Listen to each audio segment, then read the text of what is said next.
All right, an animal disease. We got an animal disease in Alabama that we're not supposed to have. But anyway, so I was dealing with that. But anyway, I'm pretty excited about today. Y'all scared me because it like 1 minute till 30, there was 4 of us here, or 5 counting Daddy in the office. So I'm glad to see some of y'all come on in. So last week was a real special lesson for me, and I hope it was to you, because I came to realize that the reason our sin offends God is because we're hurting from sin. That it hurts Him far worse than any parent hurts to see their child in pain, and that's why it offends God. We also learned that boundaries are not just a good idea, but they're God's idea. And they're not for Him, they're for us, for our protection and our freedom from the bondage of sin. And I know I've been finally getting to boundaries, and Ashton's been like, when you gonna do boundaries? When you gonna get there? And it turns out this is actually the 3rd time I have taught on boundaries. One time was in 2016, and I was really dwelling on the parental side of boundaries, like parenting, viewpoint. And then we also talked about boundaries back in 2020 when we was covering Hosea. But anyway, so kind of excited that we're finally here talking about boundaries. And I got a lot today, but hopefully y'all can chew on it for a while and really get a lot out of it to come. And on the way here, I told Brad that I think there's a lot in this for me. I definitely dwell on the parenting aspect of boundaries, but maybe not the boundaries I should set for myself. And Brad said, what do you mean? I was like, you'll see, because I'm sure he'll roll his eyes as soon as I say what we're supposed to do, because I don't always do it. So just wanted to let y'all know, don't be poking your neighbor saying, I hope you're listening to that. Make sure you really take it in for yourself as well. You already getting a poke? All right. Okay, so God's take on sin and boundaries is not a picture of Him waiting for us to cross the boundary so He can punish us like a strict father, but it's a picture of love because our Father cares for us. 2 Peter 3:9 says He's patient with us. He's patient with us, not wanting anyone to perish, but everyone to come to repentance.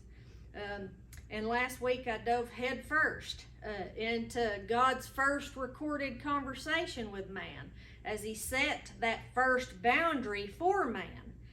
But I could have even backed up even a little bit more as God created boundaries with creation itself. As a matter of fact, in Genesis 1:2-4, it says, now the earth was formless and empty. Darkness was over the surface of the deep, and the Spirit of God was hovering over the waters. And God said, let there be light, and there was light. God saw that the light was good, and He separated the light from the darkness. He separated the light from the darkness. That separation was a boundary. Do y'all see that? And we're going to harp on light from darkness, especially next week when we get into some of that. But that separation was a boundary, that light from darkness, dividing that light from darkness. The reason I'm backing up to even a little bit further was I wanted you to see how when in those boundaries that He's instituting there, He's bringing order to chaos in that. So God continues setting boundaries by separating the sky from the water and using land to further divide the water. God is a God of order, and boundaries are the method at bringing order to chaos. It's a method of bringing order to chaos. And it's in Genesis 2:16 that God communicates the idea of a boundary in the context of freedom. And we covered that last week. But it says, just to remind you, the Lord God commanded the man, you are free to eat from any tree in the garden, but you must not eat from the tree of the knowledge of good and evil. For when you eat from it, you will certainly die. And we talked about the damage that sin brought into the world and the heavy burden that God never wanted a human heart to have to bear.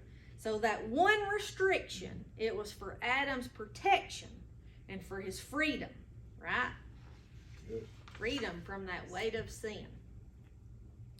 Okay, I wanted to give you a simplified real life example of how boundaries and freedom, like just to show you a kind of a simple real life example of boundaries bringing freedom.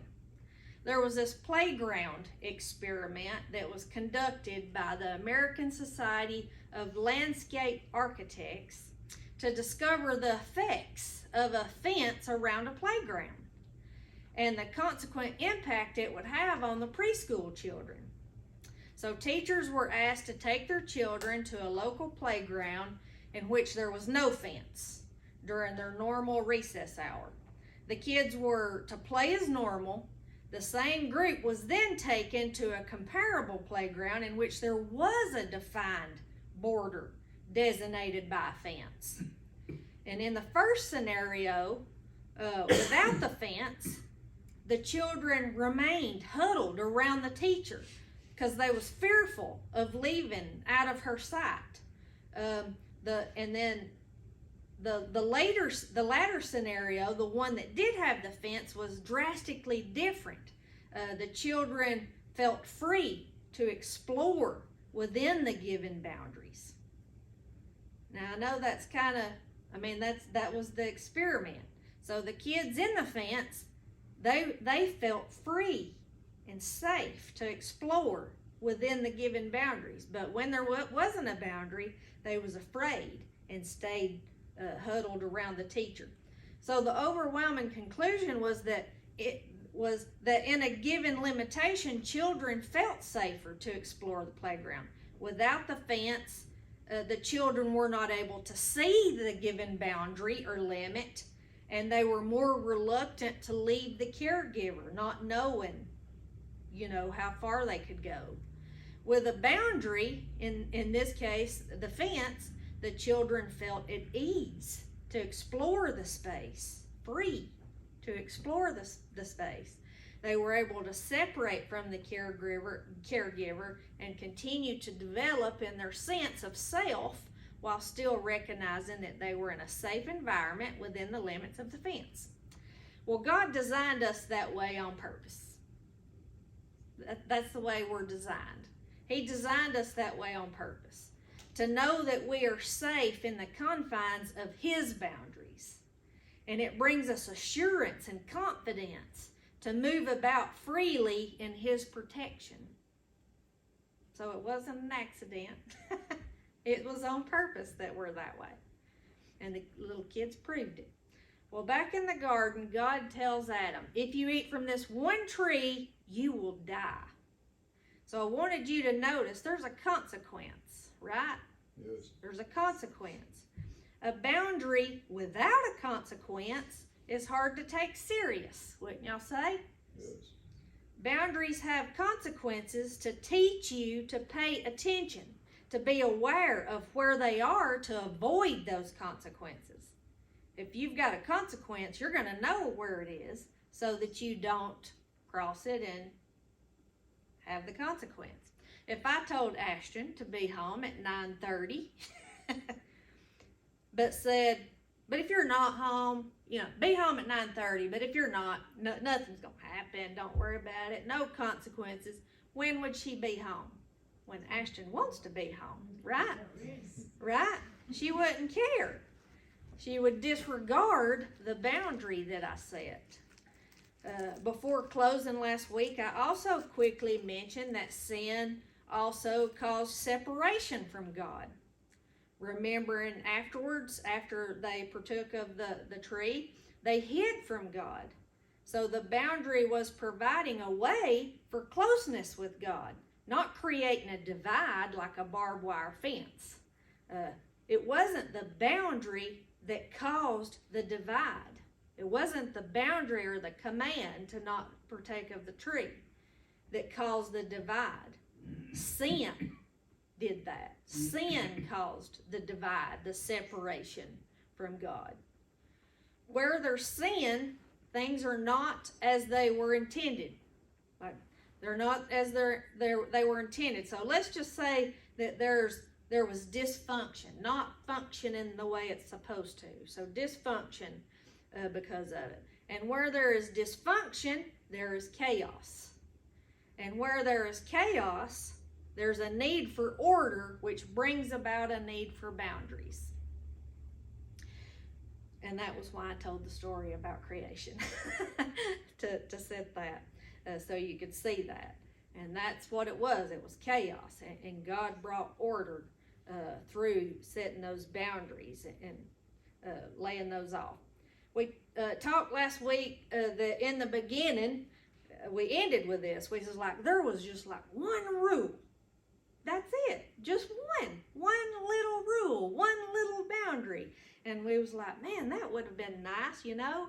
Just one rule. I mean, that sounds easy, but apparently it wouldn't. But anyway, it was just one. But when that rule was violated, and we continue through the Bible, like over in Leviticus, by the time we get there, there's over 600 rules or boundaries. Over 600 already. So the more chaos there is, the more boundaries that are needed. Sin had increased, so the number of boundaries also increased. All right, if we look at another example of boundaries in Scripture, one that you all should be familiar with if you was here for talking about how the temple worked. So we're going to go back and pull on those lessons. If y'all remember how the temple works, when God established the temple, he allowed certain people access to certain parts of the temple. Remember? Yes. It wasn't all people had all access. It wasn't like everybody could go wherever they wanted. You know, that's not the way it was. Most people could enter the gate and go as far as the altar of sacrifice, and that was it. The Levites could go even further into the temple. So the more access you had, the more responsibility was required the closer you got to the Holy of Holies, right? Yes. Remember? Not only greater access and greater responsibility, but also greater the consequence. Greater the consequence. The high priest had the greatest access. And once a year, he could even go all the way into the Holy of Holies once a year to make atonement for the people. Remember? Yes. That? Okay, so, but in order for him to do that, and I don't know if I really got into all that he had to go through for that day, but for him to have that kind of access, he had to demonstrate the highest level of responsibility. He had to be cleansed. He had to wear special garments, just a lot of things, a lot of things that he had to check the box, you know, to be capable, to be able to have that kind of access. And if he fell short of the responsibilities that was required for that access, he would step into the Holy of Holies and he would drop dead. Like he would drop dead if he did not meet the responsibilities that was required. So greater the access, more was required, and greater the consequence if you fell short. That's how the temple worked. Well, Luke 12:47 through 48, Jesus speaks in a parable, saying, "The servant who knows the master's will and does not get ready or does not do what the master wants will be beaten with many blows." So the one that knows the master's will and doesn't obey or do what the master wants, many blows. But the one who does not know and does things deserving punishment will be beaten with few blows. See that? It goes on to say, from everyone who has been given much much will be demanded. And from the one who has been entrusted with much, much more will be asked.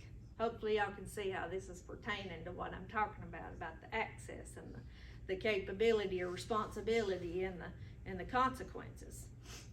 So from everyone who has been given much, much will be demanded. And from the one who has been entrusted with much, much more will be asked. Well, that's how God sets the boundaries for us. That's how he sets the boundaries for us. What's lawful for me may not be lawful for you. What's required of me may not be required of you. Right? Does that make sense? Before I go on, does that make sense? Because this is going to pertain to next week's a lesson.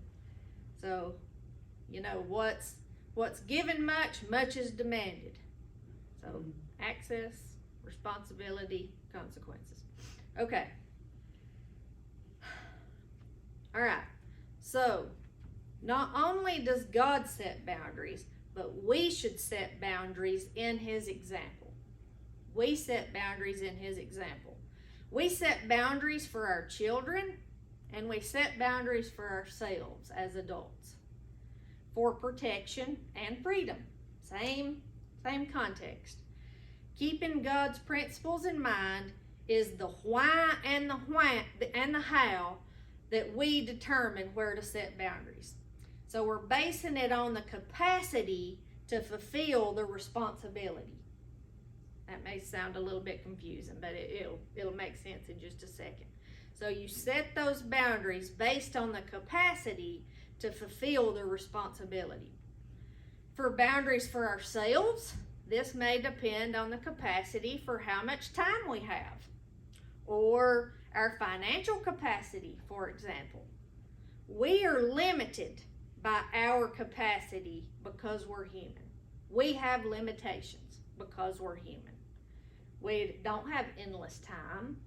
We don't have endless money. Lots of other resources, but I'm trying to make it simple here. But y'all get it. We are limited because we're human. Well, let me just, for example, which you probably getting the idea there, but like saying yes to too much. That's one of my problems. So I'm sure Brad's eyes are rolling up right now. But I say yes to too much. Don't say no enough. And I don't manage my time capacity because I don't have endless time. We are not God. We're not God. We're limited.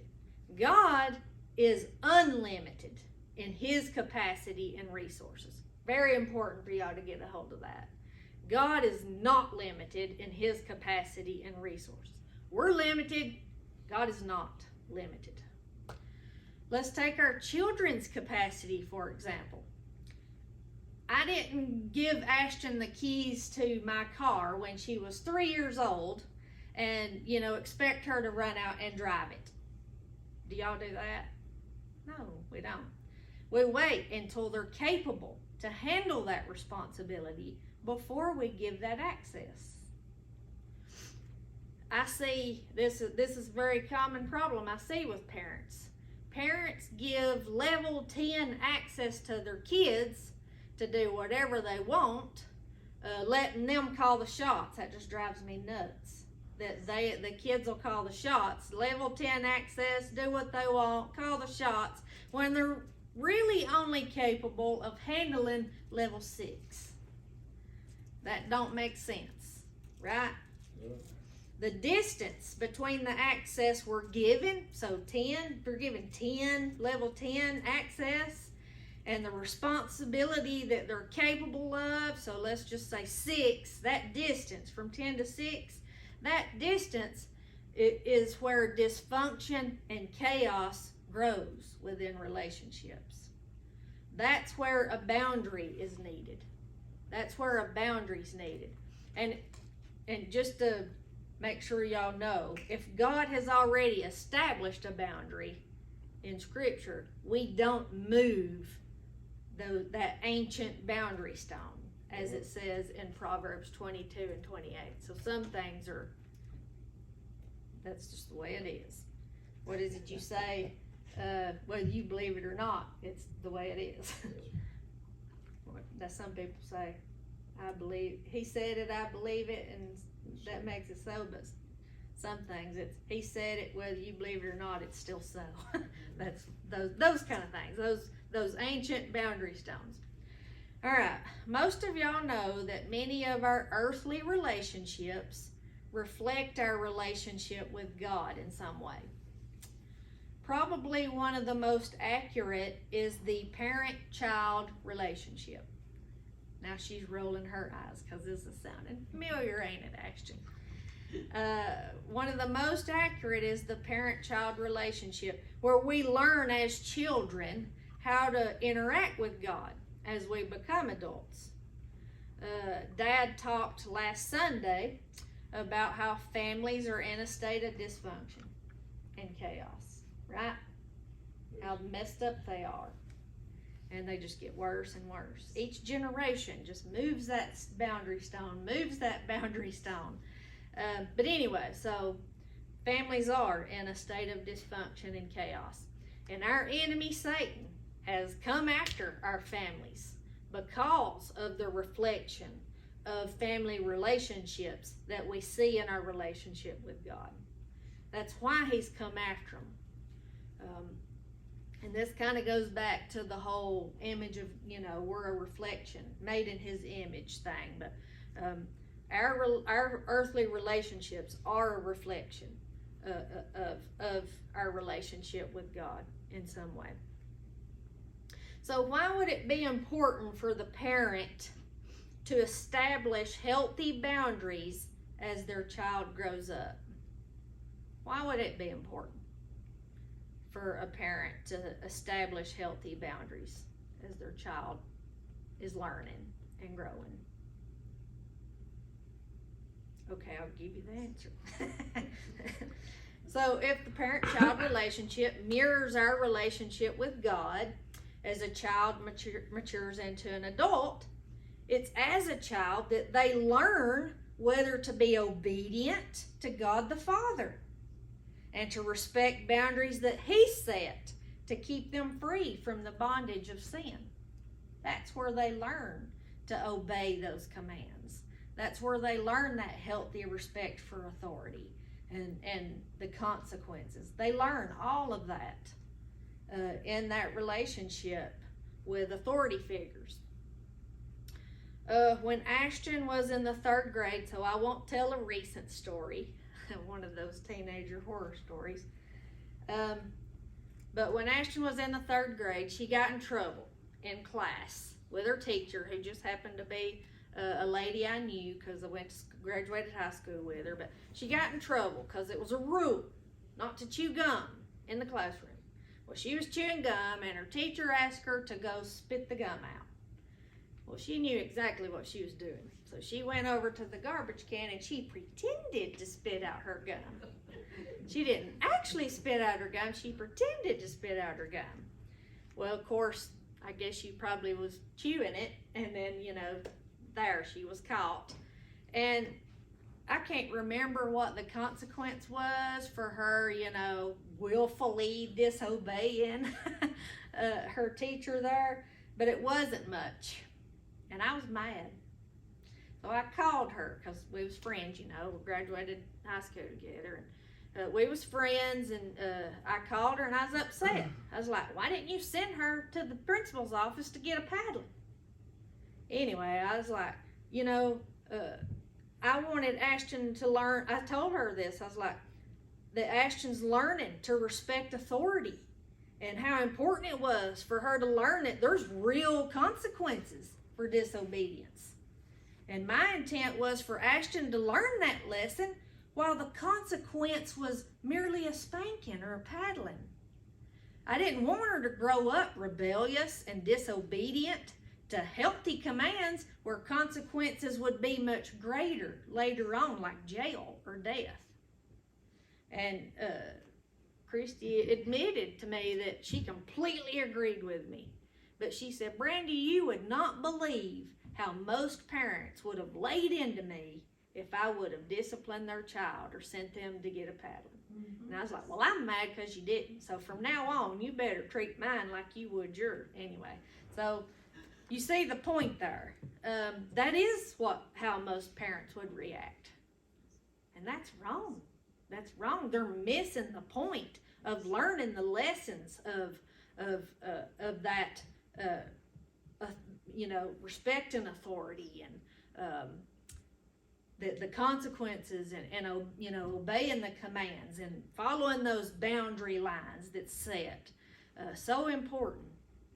I actually read about Coach Pruitt's wife was somewhere and some kids threw a big old, not a walnut, but it was in the green part, where it was still in the, whatever you call that, the fleshly part on the outside. Yeah. And they was throwing them at her car at Dollar General or something, and she was talking about how kids was disrespecting, how disrespectful kids are, and that's why kids are so dysfunctional right now, because of lack of learning the correct ways, Yes. They don't have, the home is so messed up and dysfunctional.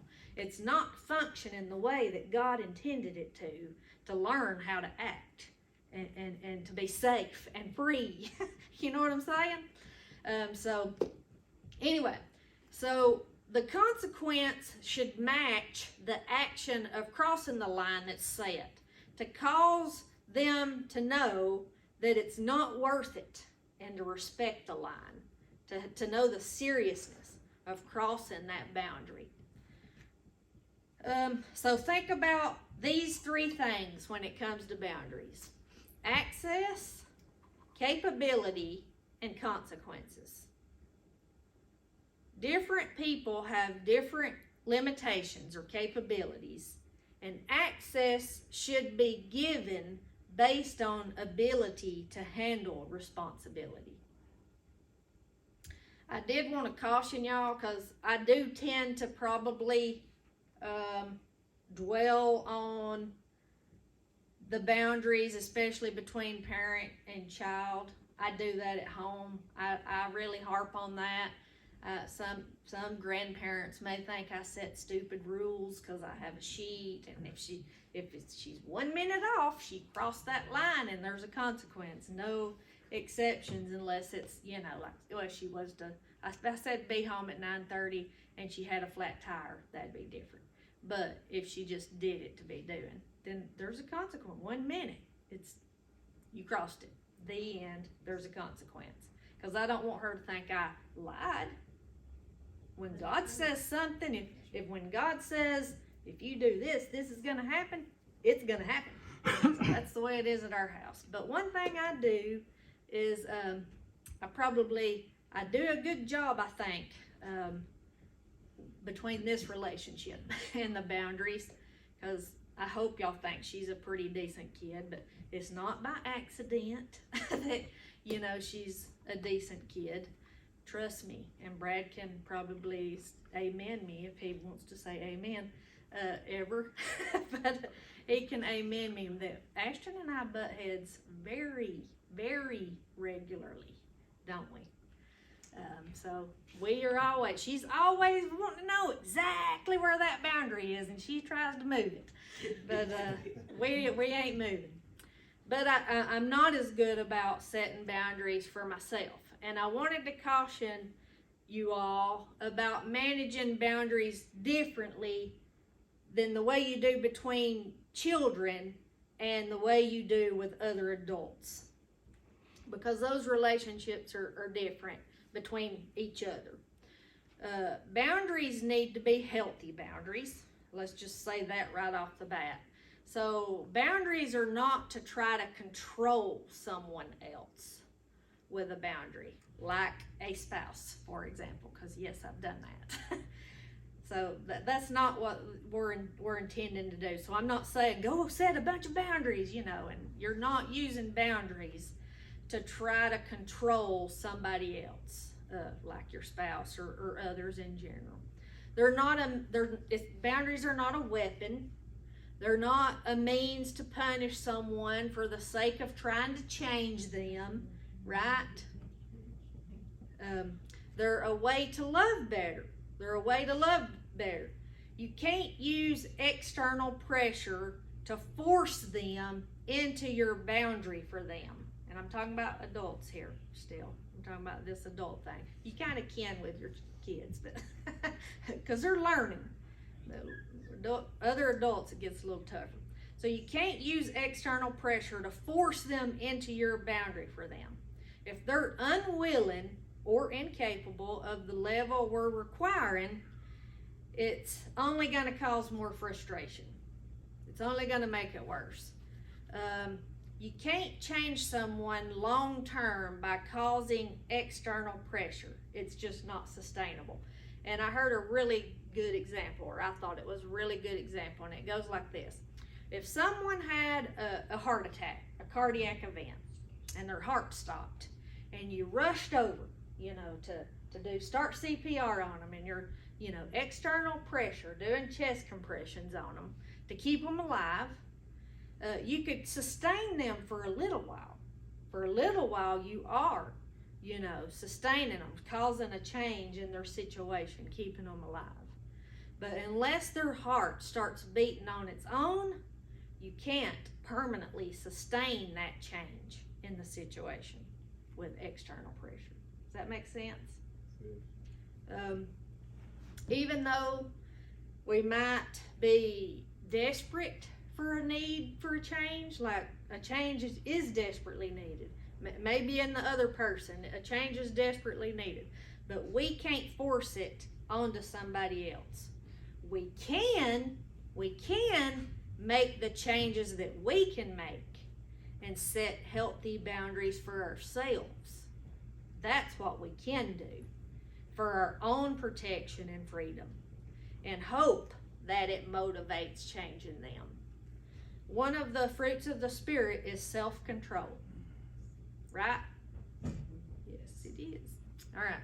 So we set healthy boundaries for ourselves and grant access based on controlling self, not controlling others.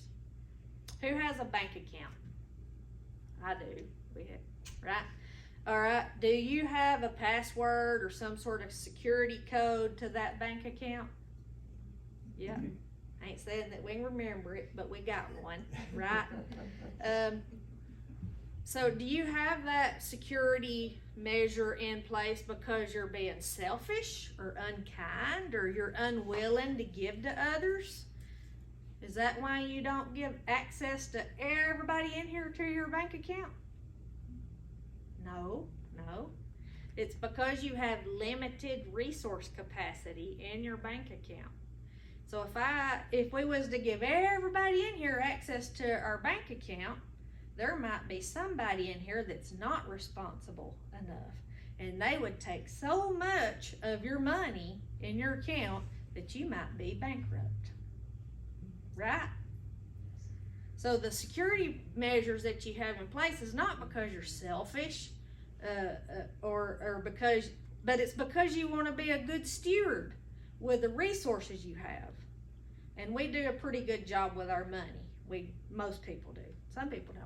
But in general, most people do a pretty good job with their finances. But they'll forget this concept with many other areas in their life, like time and emotionally.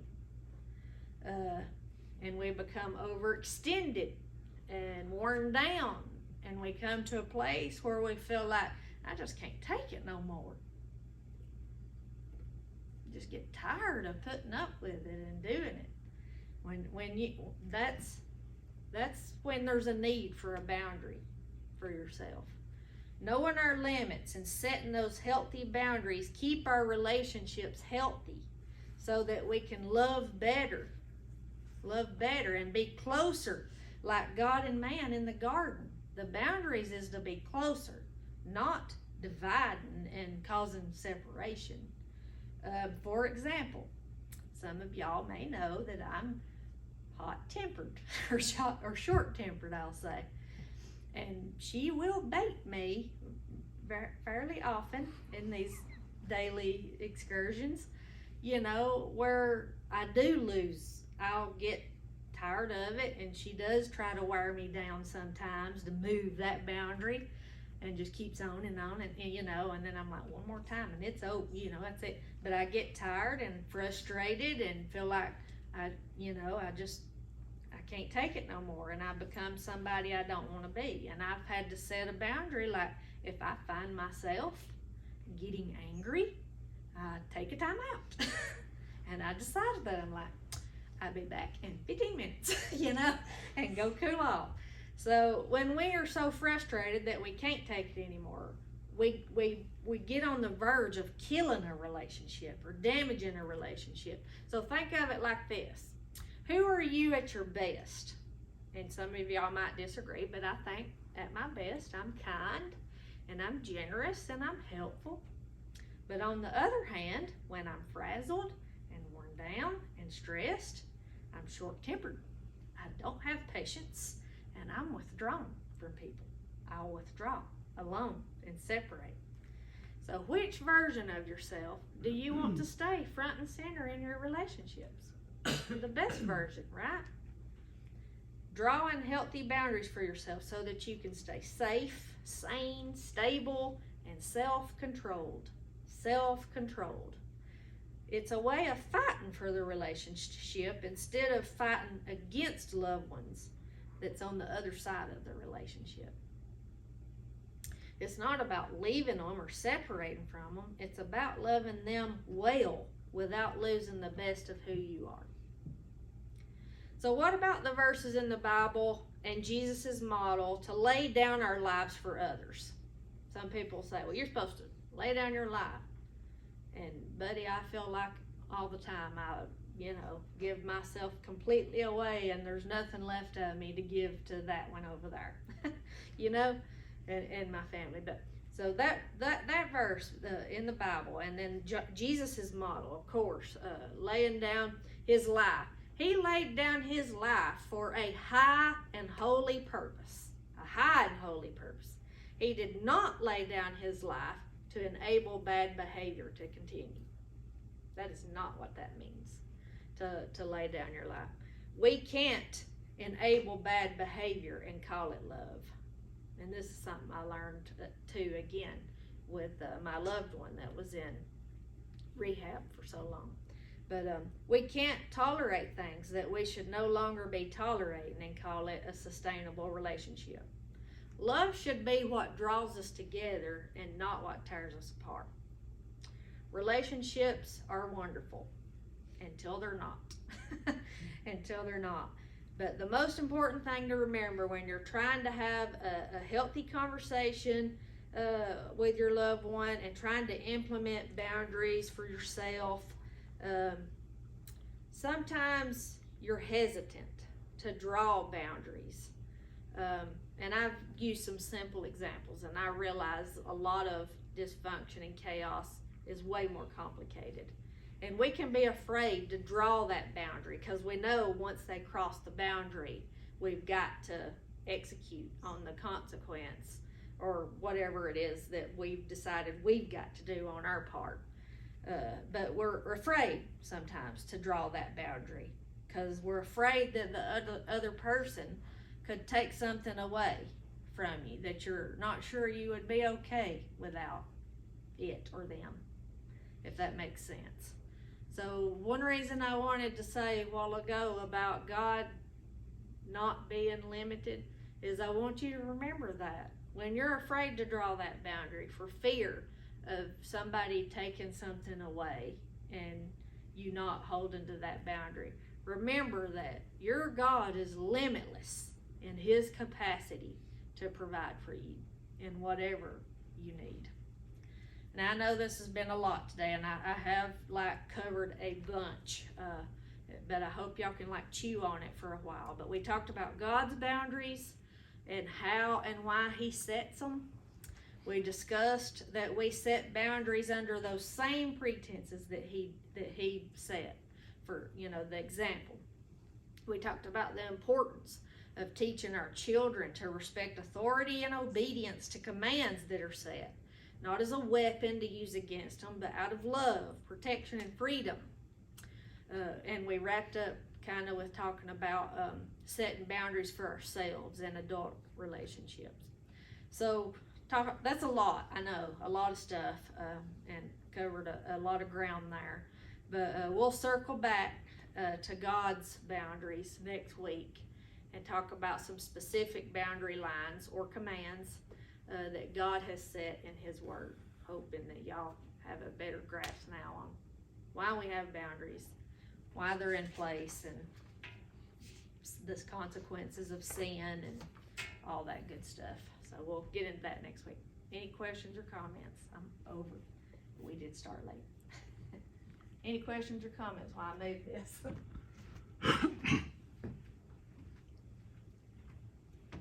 So I did a really good job or confused you really bad? Again. All right, we'll take 5 minutes.